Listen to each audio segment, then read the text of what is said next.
로마서 3장 21절로 31절 말씀 보겠습니다. 그러나 이제는 율법 밖에 있는 하나님의 의 곧 율법과 대언자들이 정언한 의가 드러났느니라. 그것은 곧 예수 그리스도의 믿음으로 말미암아 모든 자에게 미치고 믿는 모든 자 위에 임하는 하나님의 의니 거기에는 차별이 없느니라. 모든 사람이 죄를 지어 하나님의 영광에 이르지 못하더니 그리스도 예수님 안에 있는 구속을 통해 하나님의 은혜로 값없이 의롭게 되었느니라. 그분을 하나님께서 그분의 피를 믿는 믿음을 통한 화의 헌물로 제시하셨으니 이것은 하나님께서 참으심을 통해 과거의 죄들을 사면하심으로써 자신의 의를 밝히 드러내려 하심이요. 내가 말하거니와 이때에 자신의 의를 밝히 드러내사 자신이 의롭게 되며 또 예수님을 믿는 자를 의롭게 만드는 이가 되려 하심이라. 그런즉 자랑할 것이 어디 있느냐? 있을 수 없느니라. 무슨 법으로냐? 행위의 법으로냐? 아니라 오직 믿음의 법으로니라. 그러므로 우리가 결론을 내리노니 사람은 율법의 행위와 상관없이 믿음으로 의롭게 되느니라. 그분은 오직 유대인들의 하나님이냐? 그분은 또한 이방인들의 하나님이 아니시냐?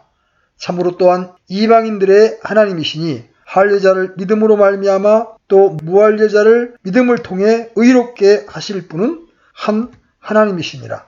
그런즉 우리가 믿음을 통해 율법을 헛되게 만드느냐? 결코 그럴 수 없느니라. 참으로 우리가 율법을 굳게 세우느니라. 아멘. 우리 이제 3장 21절로부터 끝절까지 계속되는 로마서 3장 중 가장 중요한 부분을 살펴볼 차례입니다. 그것은 이렇게 시작됩니다.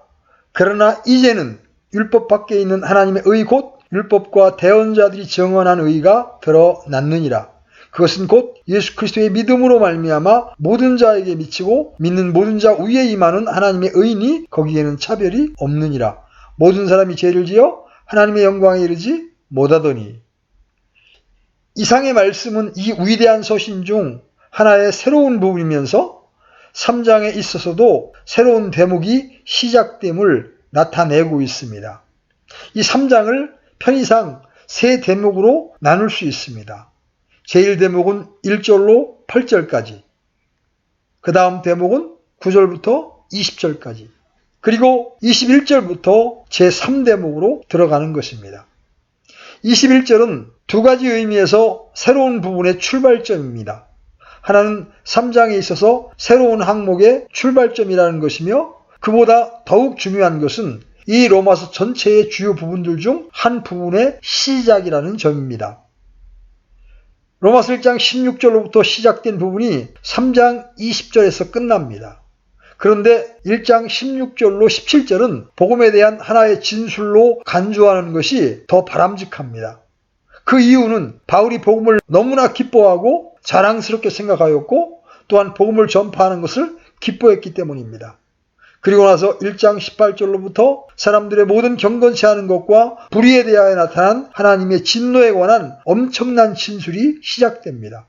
그 다음에 사도는 1장의 나머지 부분과 2장 그리고 3장의 첫 부분을 계속하여 써내려가면서 이 부분이 유대인뿐만 아니라 이방인들에게도 똑같이 해당된다는 것을 증명하고 있습니다. 그는 대적해오는 모든 주장들을 고려하면서 그 점을 구체적으로 다루어 나갔던 겁니다. 그리고 나서 3장 20절에서 다음과 같은 말로 끝맺음을 합니다. 그러므로 율법의 행위로는 어떤 육체도 그분의 눈앞에서 의롭게 될 수 없나니 율법으로는 죄를 알게 되느니라. 바울은 어떠한 의심과 의문 또는 트집을 제치고서 어느 누구도 결코 하나님 앞에서 스스로 의롭게 되었거나 앞으로도 될 수 없음을 못 박아 둔 것입니다. 전에 있던 어떤 사람도 또는 앞으로 있을 어떤 사람도 하나님과 완전한 하나님의 거룩한 율법의 요구를 만족시킬 수 있는 의를 제시하지 못할 것입니다. 이 점은 명백합니다. 또한 정한 이치입니다. 사도는 그것을 생각할 수 있는 모든 각도에서 증명하였습니다. 그 점을 못 박아놓고서 이제 구원의 유일한 길이 있다는 것을 보여주기 시작합니다. 우리는 3장 18절을 다 읽고 나서 완전히 절망적인 처지에 있는 우리 자신을 발견하게 됩니다. 우리가 우리 자신을 그렇게 알아야 함은 언제나 절대적으로 중요한 일입니다. 어느 누구도 자기가 전혀 소망이 없음을 깨닫지 않고서는 그리스도인이 될 수 없습니다. 만일 여러분이 여러분의 절망과 무력함을 알지 못한다면 그리스도께로 오는 것에 대하여 말하는 것은 무익한 일입니다. 결코 어떤 다른 일이나 도움을 위해서는 그리스도께로 올 수 없습니다. 그리스도께 나아갈 오직 유일한 이유가 있으니 그것은 어떤 육체라도 하나님 보시기에 율법에 의해 의롭다함을 받을 수 없다는 것을 깨닫는 것입니다. 이것은 모든 입을 막아 온 세상이 하나님 앞에서 유죄가 되게 하려 함이니라. 그 점에 도달하여서 분명히 우리가 의문을 가지는 점은 그러면 우리에게 소망이 전혀 없다는 말인가? 우리를 위해 아무 일도 행해질 수 없는 것인가? 돌이킬 수 없는 운명인가? 사도는 지금 바로 그 대답을 하려고 하는 것입니다. 그는 단 두 단어인 그러나 이제는 but now 란 말로서 시작합니다. 그러나 이제는이라는 두 마디 말보다 성경 전체에 나타난 말 중에 더 놀라운 말도 없습니다.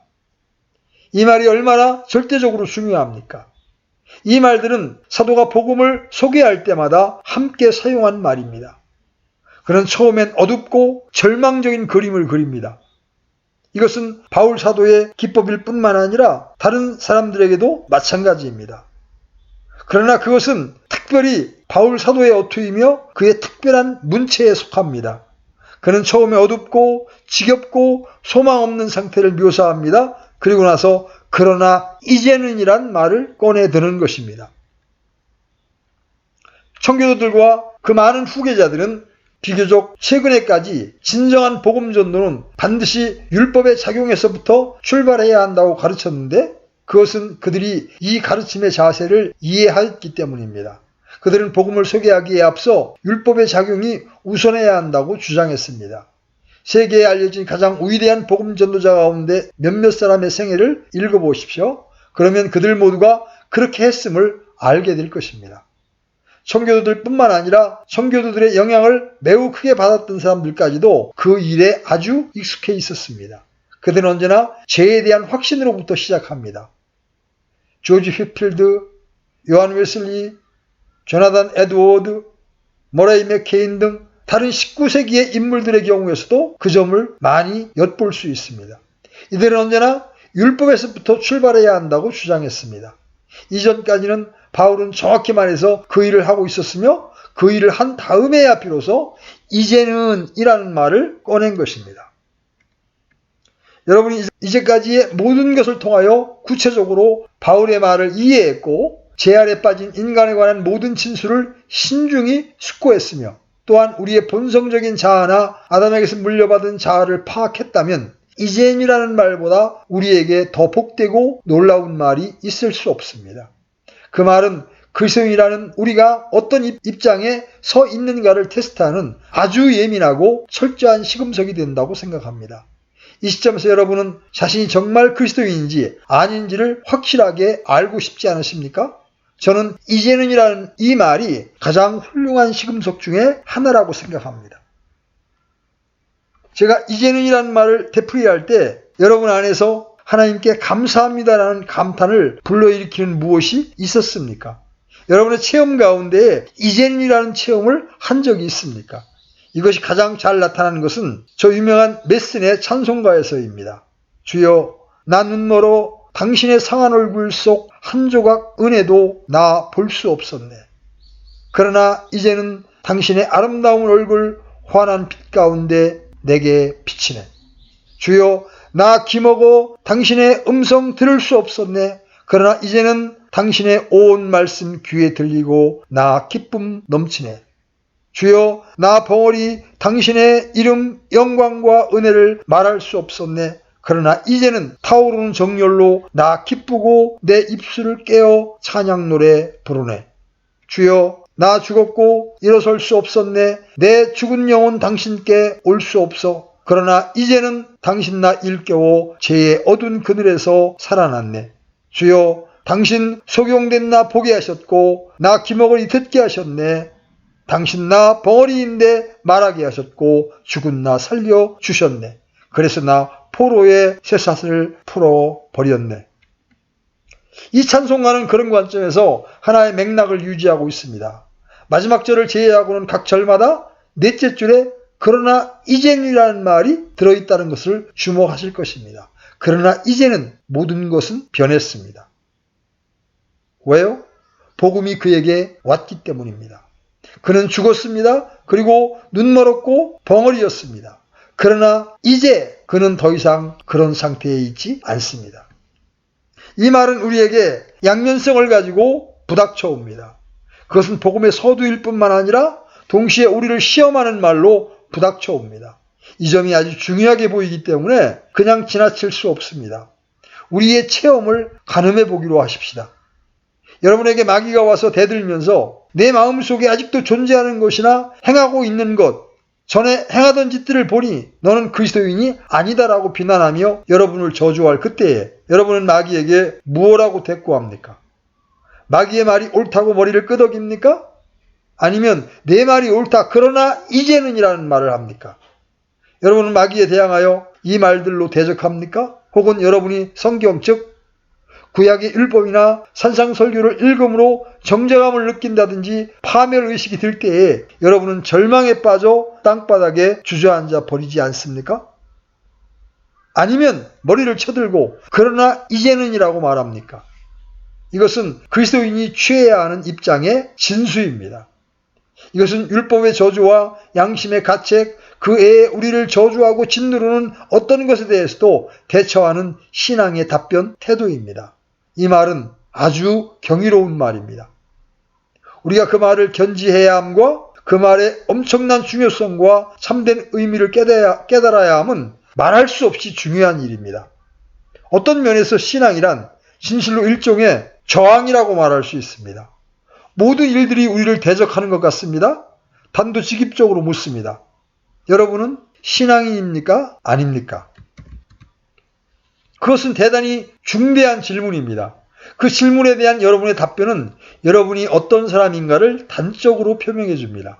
여러분을 대적하는 모든 말을 듣고도 또한 가장 가혹한 환경 가운데에서라도 그러나 이제는이라고 말합니까? 그것은 신앙의 싸움을 나타내는 하나의 단면도입니다. 나는 그리스도인이 사탄의 공략이나 의심의 공격을 받지 아니할 거라고는 상상하지 마시기 바랍니다. 그것들은 분명히 오고야 맙니다. 그러나 믿음의 모든 비결은 그 모든 것들에 대항하여 이 두 마디 그러나 이제는 이 말로 대처하여 일어서는 능력에 있습니다. 우리는 보이는 대로 사는 것이 아니고 믿음으로 살아가는 것입니다. 저는 마틴 루터가 믿음으로만 의롭다함을 얻는 진리를 깨달아 바로 그 순간부터 계속 그치지 않고 말했던 사실이 그와 같은 경우라고 생각하고 있습니다. 그 점은 참으로 루터의 위대한 설교와 가르침의 전반적인 추세였습니다. 그것은 정확히 말해서 믿음이 행한 것이었습니다. 믿음은 일종의 저항이요 우리를 대적하는 세상과 지옥에서 나오는 모든 말에도 불구하고 우리를 굳건히 서게 하는 지주입니다. 그리스도 예수 안에 있는 나의 새로운 신분으로 말미암아 영원토록 아무도 나를 정죄할 수 없습니다. 나는 이제는 더 이상 저주 아래 있지 않다. 전에는 내가 거기에 있었으나 이제는 더 이상 거기에 머물러 있지 않다. 우리는 이렇게 외칩니다. 이제 단 하나의 질문을 던지고 이 문제를 끝내려고 합니다. 여러분은 믿음으로 서 있다는 것이 무슨 뜻인지 아십니까? 그러나 만일 여러분이 스스로 그리스도인이 될 수 있다거나 더 훌륭한 생활을 행함으로써 하나님 앞에 여러분의 위치를 지킬 수 있다고 하는 생각을 계속 고수하고 있다면 다음으로 넘어간다는 것은 전혀 소용없는 일입니다. 무두셀라처럼 오래 살아 100만 년이나 살 수 있다고 해도 그것은 아무 상관도 없고 그것으로 하나님 앞에서 자기의 옳음을 나타낼 수 없음이 여러분에게 분명해졌느냐는 말입니다. 시간이 여러분에게 도움을 줄 수 없으며 어떤 것도 여러분을 도울 수 없습니다. 우리 중 아무도 하나님의 불꽃 같은 눈과 시험하심과 심리하심 앞에 가지고 나갈 수 있는 의를 행할 수 없습니다. 우리 모두는 한 가닥의 소망도 없습니다. 그 점에 대해 여러분은 확실합니까? 확실하다면 그러나 이제는이라는 말을 기뻐할 준비가 된 것입니다. 그러면 이 말들 그러나 이제는이 의미하는 취지는 무엇입니까? 이 말은 두 가지의 중요한 역할을 합니다. 그것은 첫째 사도가 전에 계속 말해온 옛 율법의 위치, 그리고 형식을 갖춘 율법 아래에 있는 우리의 존재, 이런 모든 것들에 대해 하나의 대조를 제공해 줍니다. 거기에 덧붙여서 그러나 이젠이란 말은 시간적인 요소를 나타내 주기도 합니다. 바울이 말하는 참된 의미는 이러합니다. 그러나 이제는 율법 밖에 있는 하나님의 의가 드러났느니라. 하나님의 의는 분명히 나타났습니다. 바울은 주 예수 그리스도의 이름과 연관된 모든 사건들, 즉 그분의 강림, 생애와 죽음, 부활, 승천 등 모든 사건들이 일어난 후에 비교적 얼마 되지 않은 때에 강론을 하고 글을 쓰고 있었습니다. 그가 말하는 바는 이제는 막 끝낸 이 사건이 모든 것을 변화시켰다는 것입니다. 그는 그것에 관한 것을 계속해서 말했습니다. 어떤 일이 끝났는데 그것은 전혀 새로운 일이며 죄에 빠진 사람들에게 있어서 가장 놀라운 기쁜 소식이라는 것을 바울은 로마 신자들에게 상기시키는 것입니다. 그것은 바울이 1장에서 내가 그리스도의 복음을 부끄러워하지 아니하노니 이는 그 복음이 믿는 모든 자를 구원에 이르게 하는 하나님의 권능이기 때문이라. 복음에는 하나님의 의가 믿음에서 믿음까지 계시되어 있나니 이것은 기록된 바 의인은 믿음으로 살리라 함과 같으니라고 한 이유입니다. 자기 존재의 참모습을 지각하는 마음이 없으면 이런 것들을 생각할 수 없습니다. 그는 그것을 로마 신자들에게 더 말해주려고 로마에 가고 싶어 견딜 수 없었습니다. 또한 그들과 기쁨을 나누고도 싶었습니다. 이제 그의 전생에는 이제 막 발생한 이 사건으로 말미암아 조종됩니다. 그가 그것을 알고 믿게 된 데는 많은 시간이 걸렸습니다. 그는 다마스커스 도상의 체험을 거쳐야 했고 부활하신 주님의 음성을 들어야 했습니다. 그러나 그가 일단 주님을 보고 주님에 관한 진리를 깨달은 후에는 모든 것이 무가치한 것이 되어버렸습니다. 자신의 모든 의의는 분토 같았고 쓸모없고 의미 없는 것이 되었습니다. 이 점이 중요한 일이었습니다. 그러면 우리는 그가 로마 신자들에게 펼쳐 보이려고 하는 이 기쁜 소식이 무엇인지 살펴보기로 합시다. 바울은 제가 언급했듯이 3장 21절로 31절까지 해서 그것에 대한 위대한 요의를 제시하고 있습니다. 그것의 특수한 요소들을 살펴보기 전에 먼저 이 위대한 진술에 대한 일반적인 분석을 알아보겠습니다. 그것은 너무나 위대한 구절이기 때문에 건성으로 읽는다든지 아주 굉장하게 들리기는 하지만 그것이 말하는 뜻을 아주 분명히 알지는 못한다고 말해서는 절대로 안 됩니다. 여러 가지의 분해가 가능하지만 저는 다음과 같이 나누어 보겠습니다. 저는 그 부분을 두 가지 중요한 대목 또는 두 가지 중요한 진술로 나누겠습니다. 21절부터 24절까지는 구원받는 길에 대해서, 25절부터 끝절까지는 그 구원의 길에 대한 특성을 말해주고 있습니다. 이 두 가지면은 매우 중요합니다. 저는 그것을 다음과 같이 더 세분화하겠습니다. 첫째 대목, 즉 21절부터 24절은 구원의 길에 대한 묘사입니다. 그는 무엇을 말하고 있습니까? 하나님께서는 의를 준비하셨는데 이제 나타내 보이셨다는 것입니다. 전에는 약속하셨고 이제는 나타내 확증시켰고 제시해 주셨다는 겁니다. 둘째, 이 하나님의 의가 우리의 것이 되었는데 그것은 우리의 율법의 행위나 율법을 따른 결과가 아니고 단지 전적인 믿음을 통해서만 된다는 것입니다. 셋째, 이 길은 모든 자들에게 열려 있다는 것입니다. 왜냐하면 모든 사람이 죄를 지었으므로 하나님의 영광에 이르지 못하였기 때문입니다. 그것은 모든 자들, 즉 유대인이나 이방인에게 차별 없이 개방되어 있는 것입니다. 바울이 그 다음으로 주장하려는 네 번째 주장은 그것은 전적으로 하나님의 은혜로 되었다는 것입니다. 그것은 하나님께서 값없이 주신 은혜입니다. 그 다음에 가장 중요한 것은 주 예수 그리스도의 구속사역을 통해서만 그것이 가능하며 유효하다는 것입니다. 자, 21절로 24절까지의 이 첫 번째 대목은 얼마나 엄청난 진술입니까? 그것은 복음의 진수입니다. 여기서 그것이 아주 전반에 걸쳐 진술되어 있어 어떤 다른 것을 첨가할 하등의 필요를 느끼지 않는 것입니다. 여기에 진술된 그것이 그저 전부입니다. 우리는 뒤에 가서 그 점을 다시 자세히 살펴볼 것입니다. 그러면 두 번째 대목, 즉 이 위대한 구속의 특징에 대한 진술을 분석해 보기로 하겠습니다. 25절로 31절까지의 부분인데, 첫째 문제는 이 구속의 길이 하나님의 성품과 일치한다는 것입니다. 25절로 26절이 여기에 해당됩니다. 둘째로 이 길은 모든 영광을 하나님께 돌리는 길이라는 것입니다. 사람에게 돌릴 것이 하나도 없다는 것입니다. 27절과 28절이 여기에 해당됩니다. 모든 영광은 하나님께 속하며 한 조각의 영광도 사람에게 속하지 않는다는 것입니다.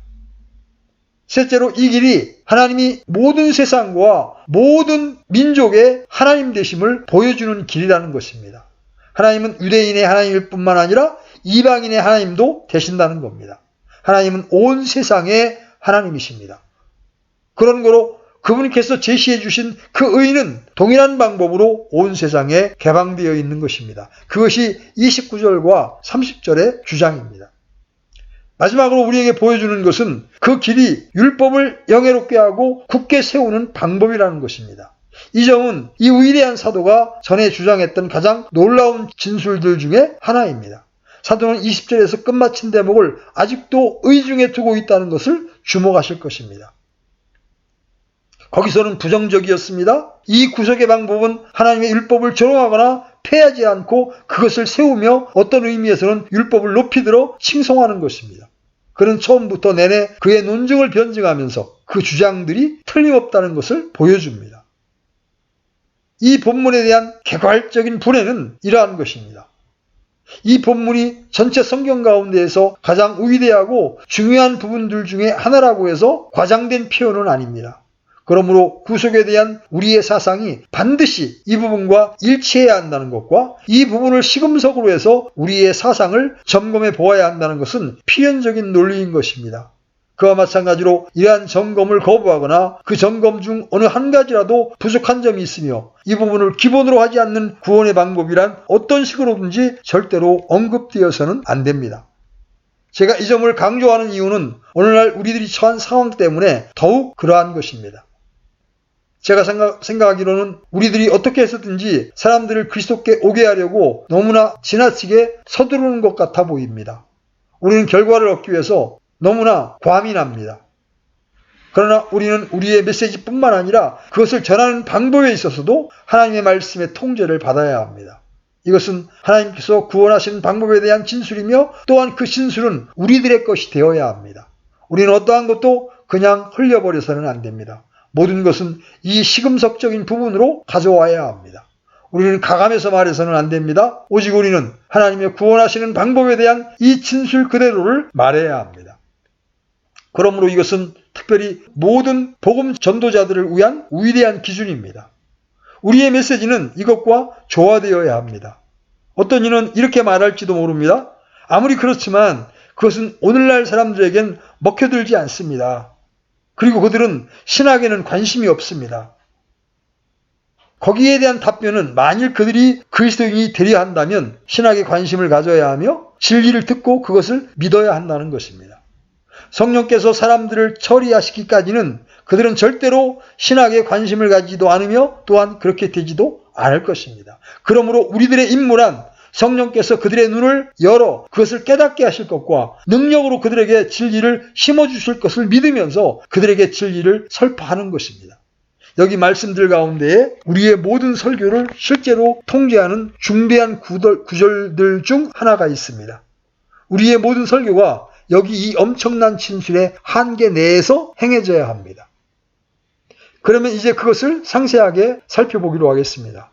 맨 먼저 구속의 방도에 대한 것입니다. 그의 방식은 로마서의 맨 서두에 했던 말을 거의 다 한마디 한마디 되씹는 것입니다. 1장 1절과 2절에 예수 그리스도의 종 바울은 사도로 부르심을 받아 하나님의 복음을 위해 구별되었는데 이 복음은 그분께서 자신의 대언자들을 통하여 거룩한 성경 기록들에 미리 약속하신 것으로, 그것은 거의 정확히 한 번씩 반복됩니다. 그리고 그런 식으로 1장 16절과 17절에서 말하는 것을 실제로 한 번 더 뒤에 가서 언급하고 있는 것입니다. 이러한 훌륭한 성경 교사를 눈여겨보면 배워둘 교훈이 항상 있기 마련입니다. 이런 관점에서 필연적으로 배워야 할 일 중에 하나는 우리가 진리를 표현하는 데 있어서 하나의 체계를 꼭 가져야 한다는 것입니다. 이 사람은 되는 대로 쓰지 않았습니다. 즉 그의 마음에 떠오른 대로 말하지 않았습니다. 하나의 경우를 설정합니다. 그 다음에 그의 복음을 천명합니다. 그러고 나서 비로소 복음의 절대적 필요성을 제시합니다. 저는 오늘날의 경향, 즉 하나님은 전혀 제쳐놓고 주 예수 그리스도에 관해서만 말하는 경향이 오늘날 너무나 현저하기 때문에 이 점에 주의를 환기시키고 싶습니다. 우리들은 복음적인 열심에서 아버지 하나님을 무시하고 제2위격인 아들에게는 얼마나 많이 봉헌하고 있습니까? 사람들은 언제든지 주 예수 그리스도께 기도하는 것처럼 보이기까지 합니다. 그래서 하나님 아버지는 망각되어진 것 같고 무시받는 것처럼 보이며 이러한 사실을 모르는 것 같습니다. 확실히 이것은 참으로 무섭고 심각한 문제입니다. 그러나 여기서 우리는 바울 사도에 의해서 복음은 하나님의 것, 즉 하나님은 이 복음의 작성자시요 이 복음의 주도자시라는 점을 상기하게 되었습니다. 정말 복음에 대한 모든 것은 언제고 제1차적으로 하나님의 차원에서 논의되어야 하는데 그 이유는 죄가 결국 하나님을 향한 반역이기 때문입니다. 죄란 반드시 저와 여러분이 실패했다든지 우리 자신과 우리의 기준을 떨어뜨렸다는 것만을 의미하는 것은 아닙니다. 죄가 다만 우리를 비참하고 불행하게 하는 것만은 아닙니다. 죄의 진짜 문제는 죄가 하나님과 틀어지게 하는 하나님을 향한 도전이라는 것입니다. 그리고 만일 우리가 하나님과 관련시켜서 죄의 개념을 생각하지 않는다든지 우리와 하나님과의 관계를 생각하지 않는다면 우리는 바른 죄의 개념을 갖지 못하게 됩니다. 죄의 바른 개념은 복음 전도의 출발점입니다. 인간은 하나님께 대한 반역자이며 하나님으로부터 벗어났습니다. 우린 단순히 주 예수 그리스도께만 가는 것이 아니고 우리의 목적은 하나님께 나아가는 것입니다. 그 점이 우리에게 필요한 일입니다. 우리의 죄는 하나님으로부터의 분리이고 구원은 하나님께 대한 화해입니다. 명백하고 분명히 해야 할 그 다음의 문제는 구원의 길을 제공하신 분이 하나님 자신이시며 주 예수 그리스도 안에 있는 모든 것을 제공하신 분이 하나님이라는 사실입니다. 하나님께서 주님을 보내셨고 그분께 당신의 사역을 부여하셨던 것입니다. 세상을 이처럼 사랑하사 독생자를 주신 분이 하나님이십니다. 그런데 여전히 그 점을 잊어버리고 그것을 도외시하여 너무나 그리스도 중심적이라서 삼위일체의 제1격이신 성부 하나님을 망각하고 무시하는 잘못을 범하게 되는 경향이 있습니다. 베드로전서에 보면 주 예수 그리스도의 하신 일의 모든 목적과 의도는 우리를 하나님께로 인도하려는 데 있다고 했습니다. 베드로는 말하기를 우리가 그분을 인하여 하나님을 믿는 것이며 그분이 행하신 모든 일은 우리를 하나님께로 인도하기 위해서, 즉 자신의 영광을 위해서가 아니고 아버지께 영광을 돌리고 하나님 아버지께로 사람들을 이끌기 위한 것이라는 것입니다. 주 예수님은 자기까지만 와서 멈추라 하지 않고 그분은 우리를 아버지께로 데리고 와서 아버지와 화해시키고 계십니다. 하나님께서는 그리스도 안에서 세상을 자기와 화해시키고 계신 겁니다. 그것이 처음부터 끝까지의 하나님의 구원인 것입니다. 바울 사도는 여기서 맨 초뒤에 그 점을 상기시키고 있는 것입니다. 지금 우리들을 위해 유효한 것은 하나님께서 주신 한 의입니다. 그 다음은 그것이 창세전에 영원전부터 계획되었다는 것입니다. 그는 그 점을 3장 20절에서 표현하고 있습니다. 그러나 이제는 율법 밖에 있는 하나님의 의 곧 율법의 대언자들이 증언한 의가 드러났느니라. 예수 그리스도의 복음은 사후처리가 아닙니다. 말하자면 복음은 율법이 사람들을 구원하지 못하자 하나님께서 그제야 생각해낸 것이 아니라는 말입니다. 얼마나 많은 사람들이 그렇게 가르치고 있습니까? 3장 20절의 말씀은 율법을 통해서는 결코 어떤 사람도 구원 얻을 수 없다는 것을 분명히 보여주었습니다. 율법으로는 죄를 알게 되느니라. 율법이 사람을 구원할 첫 번째 기회로 주어졌다든지 율법이 실패함을 보고 그제야 하나님께서 복음을 생각하셨다고 말하는 것은 완전히 그릇된 것입니다. 복음은 창세전에 작정되었습니다. 그 이유인즉 하나님께서 창세전에 율법과 대언자들을 통해서 복음을 나타낼 수 있을 것을 작정하셨기 때문입니다. 그 이후로 구약 가운데 복음에 대한 예언들이 있으며 그것은 그대로 이루어졌기 때문입니다. 율법 가운데 복음이 있는 것입니다. 대언서들 가운데에서도 복음이 있습니다. 바울 사도는 율법과 대언자들에게 증거를 받은 것이라고 말했던 겁니다. 바울 사도가 뜻하는 말은 무엇입니까? 여기서 율법이란 분명히 모세 오경을 가리키고 있습니다. 저는 모든 증거를 들지는 않겠습니다. 그것은 너무 시간이 많이 걸리기 때문입니다. 그 가운데 몇몇을 살펴보겠습니다. 창세기 3장 15절에 여자의 씨가 뱀의 머리를 상하게 할 것이라고 한 언약에서 그것이 나타나 있습니다. 이곳에서 율법의 증거를 받은 것입니다. 어떤 사람들은 카인과 아벨의 사건 중에서 그것을 발견하노라고 말합니다. 특별히 아벨의 제사를 연납하셨던 것 가운데에서 말이죠. 복음은 아브라함의 부르심에서 분명히 나타나 있습니다. 우리 주님 자신이 아브라함은 내 때를 바라보고 즐거워하였느니라고 말씀하셨던 겁니다. 창세기 17장에 기록된 아브라함에게 일어난 사건들은 복음과 예수 그리스도께서 하실 일에 대한 일종의 예표입니다. 그가 자기 아들 이삭을 번제로 바친 것은 그에 대한 희미한 상징입니다. 그것은 그와 그의 씨로 인하여 온 민족이 복을 받으리라는 약속 가운데 한층 분명히 나타납니다. 또 그것은 의식법에서 나타납니다. 출애굽기에서 그 시초를 찾을 수 있으며 레위기에서 아주 뚜렷하게 묘사되었습니다. 이 모든 것은 무엇입니까? 번제와 희생제물과 소제와 화목제 등 이 모든 것은 무엇입니까? 그 모든 것은 무엇을 의미합니까? 그것은 주 예수 그리스도의 그림자이며 주님께서는 그 모든 것을 행하셨습니다. 그것은 하나님께서 영단번에 그분의 독생하신 아들 안에서 행하신 이 일을 증거하는 율법입니다. 그 다음에는 대원서로 넘어가 봅시다. 시편까지도 여기에 포함되는데 그 이유는 시편에는 많은 예언이 들어있기 때문입니다. 제22편은 우리 주님께서 받으실 십자가의 순환과 죽음에 대한 완전한 묘사입니다. 그리고 소위 메시아를 예언하는 시편들이 많이 있습니다. 대선지서로 가보면 이사야 7장에 동정녀 탄생에 관한 예언이 있다는 것을 아실 것입니다. 이사야 9장과 11장에서도 예언들을 봅니다. 그리고 40장은 아주 크게 확장되어 나타나 있습니다. 너희 하나님이 말하노라. 너희는 의로하라. 너희는 내 백성을 의로하라. 하나님은 이 위대한 일을 계획하셨으며 장차 오실 이 위대한 분을 위해 길을 예비하는 심예인 요한에 대한 예언도 하셨습니다. 또한 그분이 오신 결과에 대해서도 마찬가지입니다. 그 모든 것은 그분을 향하여 있는 것입니다. 대언자들에게 증거를 받은 것이니라. 예레미야 2장 6절에 그의 이름 곧 그를 일컬을 때 쓸 이름은 이것이니 곧 주 우리의 의라. 주 예수 그리스도를 믿음으로 말미암은 하나님의 의를 말하는 것입니다. 대언자들은 그것을 증거하고 있었으며 미리 예언하고 있었습니다. 다니엘서 중 특별히 9장을 생각해 보십시오. 그는 주님이 오실 정확한 기한을 우리에게 말해줍니다. 다니엘은 이 메시아가 다른 사람을 위해 죽음을 당할 것을 말해주고 있습니다. 그것은 다른 것이 아니라 예표적인 말입니다. 그것은 일어난 예수 그리스도의 사건을 증거하는 것입니다.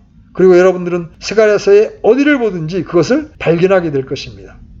누가복음 24장에 나와 있는 부활하신 주님께서 의심 많은 제자들에게 모세의 책으로부터 시편과 대원서들을 통하여 주님 자신과 관계에 있는 모든 내용들을 어떻게 가르쳐 주셨는가를 생각해 보십시다.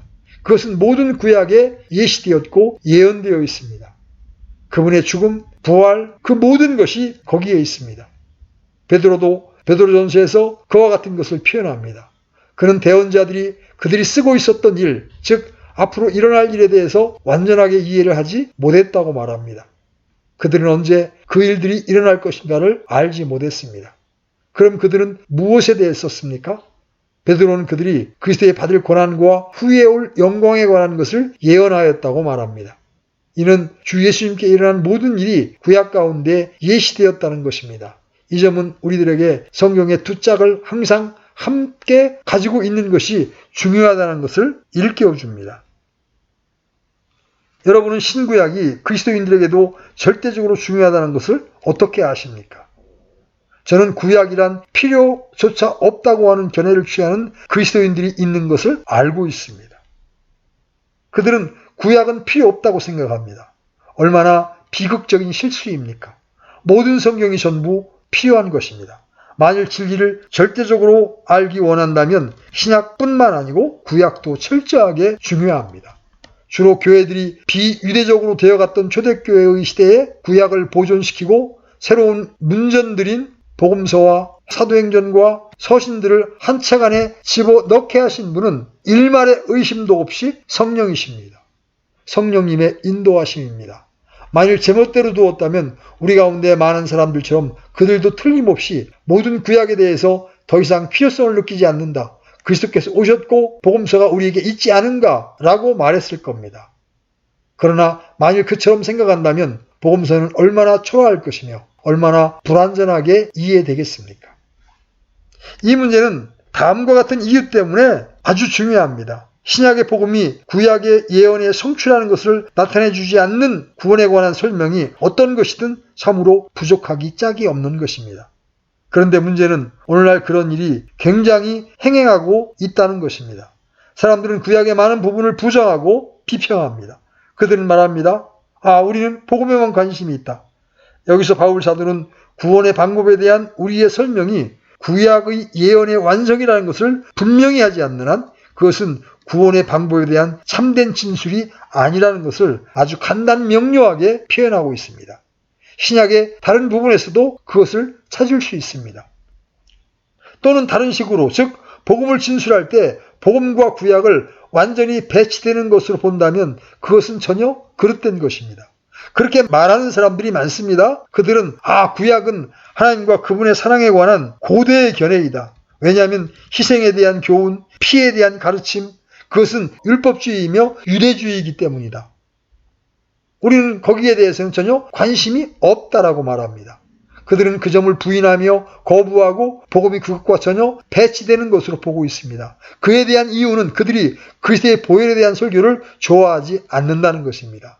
즉 하나님의 진노의 교리 같은 것을 좋아하지 않는다는 것입니다. 만일 하나님의 진노와 그리스도의 피의 교리를 부인하면 구약도 받아들이지 않게 됩니다. 그들이 그렇게 하고 있습니다. 그들은 완전히 자기 고집을 부리고 있습니다. 좋습니다. 그러나 그들은 율법과 대언자들에게 증거를 받은 하나님의 의가 나타났다고 말하는 사도 바울의 가르침을 부인하고 있는 것입니다. 복음에는 구약이 감추어져 있고 신약에 드러나 있습니다. 만일 그것을 볼 수 있는 눈이 있으면 구약에 복음이 있다는 것을 압니다. 유대인들의 비극은 그렇게 오랜 기간 동안임에도 불구하고 그 점을 알 수 없었다는 것입니다. 그러나 이제는 그것은 나타났고 더 확실하고 충만하고 영광스럽게 확증되었습니다. 이 3장 21절로 31절까지의 부분은 복음의 모든 설교와 표현에 대한 권위입니다. 어떤 사람은 바울이 구약에 대한 그의 관점을 말하면 복음에 대한 바울의 관점을 너무 쉽사리 거절해버리고 맙니다. 만일 희생에 대한 모든 율법과 25절에 나오는 화해에 대한 모든 가르침을 배격한다면, 즉 그 가르침을 혐오하고 받아들이기를 거절한다면 그들이 비록 알지 못하는 사이에라도 신약을 동시에 부정하고 있는 것입니다. 왜냐하면 신약은 구약의 완성이기 때문입니다. 구약에서 예언된 것은 이제 실제적으로 실현되었습니다. 그리고 그것은 우리 앞에 완전히 열려 있습니다. 여러분은 신약과 구약 사이에 쐐기를 박아 틈을 낼 수 없습니다. 초대교회로 하여금 구약과 그들의 새로운 문전인 신약을 한데 묶게 하신 분은 성령이십니다. 만일 여러분이 기억할 것 꼭 한 가지가 있다면 그것은 율법은 우리를 그리스도께 데려다주는 훈육선생이라는 것입니다. 율법은 한 가지로 우리의 절실하게 필요한 것이 무엇인가를 보여주며 주님이 오실 것을 예표해 줍니다. 율법이 얼마나 철저한 훈육선생입니까? 율법은 아주 중요한 두 가지 일을 하는데 그것은 죄를 선고하여 구원의 길을 가리키는 일입니다. 율법의 사역을 도외시한 어떠한 구원에 대한 견해도 참으로 부족할 뿐입니다. 왜냐하면 하나님의 아들이 오셔서 우리를 위해 행한 모든 일은 우리를 율법의 저주와 하나님의 진노로부터 구원하기 위한 것이기 때문입니다. 이렇게 해서 복음의 핵심에 해당되는 3장 21절부터 31절까지의 말씀을 개괄적으로 살펴보았습니다. 몇 주에 걸쳐서 이 부분을 더 상세하게